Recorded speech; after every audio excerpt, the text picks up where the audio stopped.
Vrai ou faux, ouais, ensemble dans les grands formateurs, bande kubotsa na ba commentaire. Concert ya héritier wa télé ki ndenge nini. Ngana bino to sala juste analyse bandeko.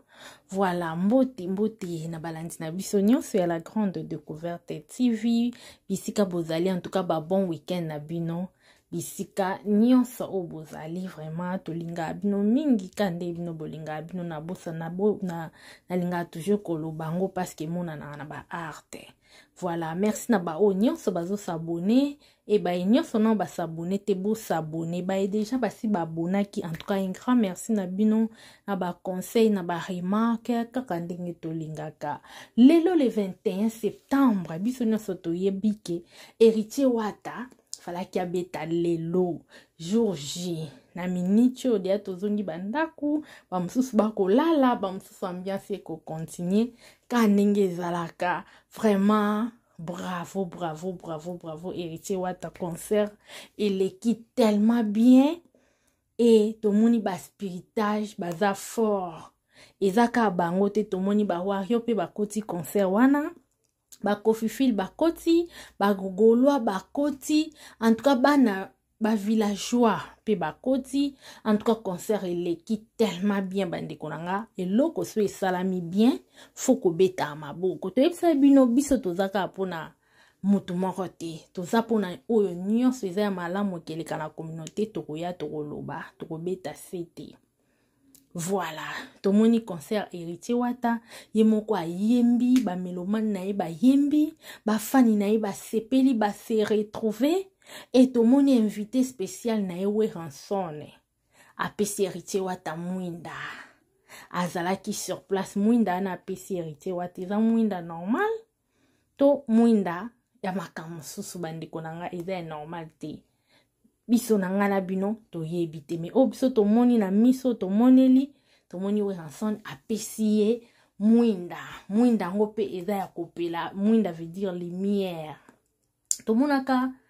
ba ken pia na basalaka ba analyse ke we ranson mutea mabe apesa wo héritier ntaba wana kenda ko kufa we ranson a bloka héritier et tout hoyo we ranson apesi héritier wata mwinda.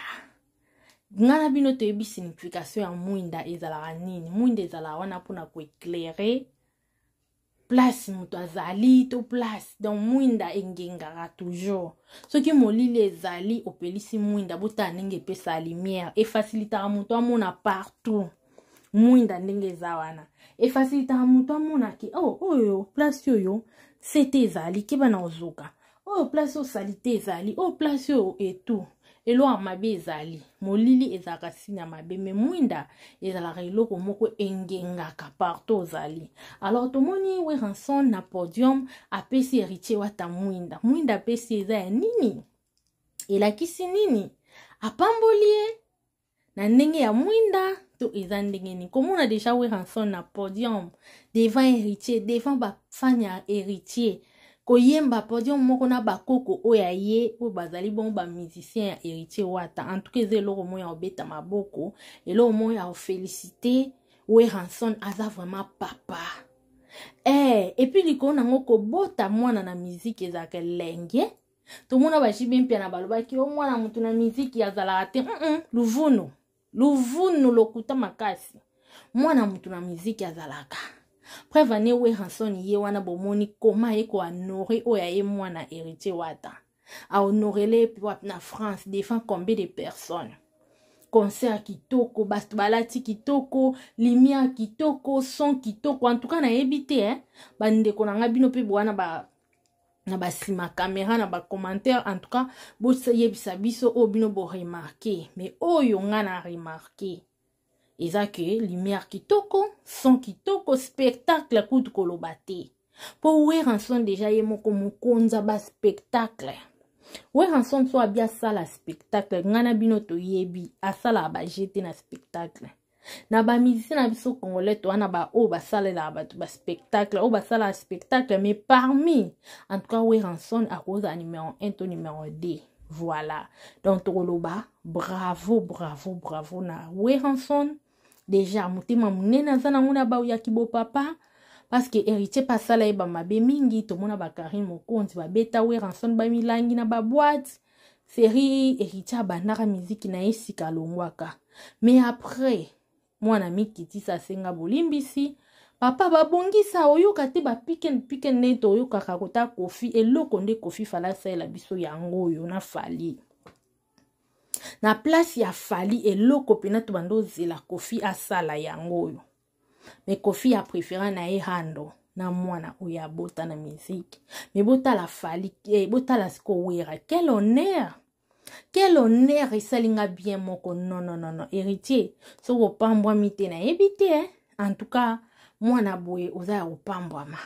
o reconnaître papa pour ndimi te ke wera ye moko aye parce que azwa kipe invitation héritier wata aye pour nani parce que azala bien na héritier que ça soit mabe aza wana pour na ko soutenir eza honneur na ye alakisa bana wana nzela héritier lelo tia yemba simba micro eza grâce ya wera oui abandaka ne ba orchestre na mikie mais tia koma lelo nenga komi grand bongo aiba mo ba stratégie na monde musical eza grâce ya wera alors wera za mutu oyo foko betela vraiment maboko aza na bana o abimisi pe a former toza na héritier toza na Ferré toza na Fabricas pe dans wera za tina ba kokololo eboyo kanzembo bayemba kinzembo wana na linga yango mingi chéri bolingo ngola kakingai oyo nazali komona ba efe nango te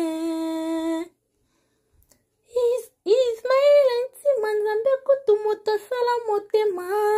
akomande kokamwanga mingi bakomisa yanga 7e poto vandaka na kati yawe ransanoza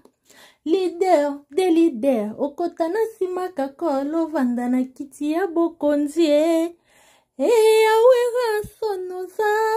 leader de leader okotana sima ya nyamo vanda na kiti ya bokonzi pandeko nzembo wana seri wana we ranson basala nzembo wana na héritier nango ba musicien musu bataka ba vocal bolimbisaka na yebi oyemba te na meki kaka na meki ka bandeko nanga pour dire que non concert au héritier beti esalinga bien komona we ranson komona ba Sankara komona ba Kakol komona bana wenge vraiment bazaki wana esalinga tellement kitoko elengi esalinga esengo omona pena non bolingo eza we ranson ye moko ba a sentir que nazwi oyanga honneur mwana pe a honoré nga pe na honoré mwana nanga héritier wata donc ezala ande boye honneur eza partagé esengo eza partagé en tout cas concert eleki kitoko spectacle kitoko habillement oui ezalaki pe kitoko bandeko nanga na pour le moment en tout cas na moni nanu eloko ya ko critiquer penza te ils en ont peut-être ça la recherche bientôt kota mais pour le moment en tout cas bravo héritier musique na osiko efungwami ekende liboso sala biso ka banzembo bien oyo eza éducatif oyo ke sala biso bien en tout cas biso pe tokoyaka koloba bolamu okoyaka kolobela yo kaka ndenge ezalaka en tout cas bravo héritier wata en tout cas journal lelo o sali pe histoire na ndenge na yo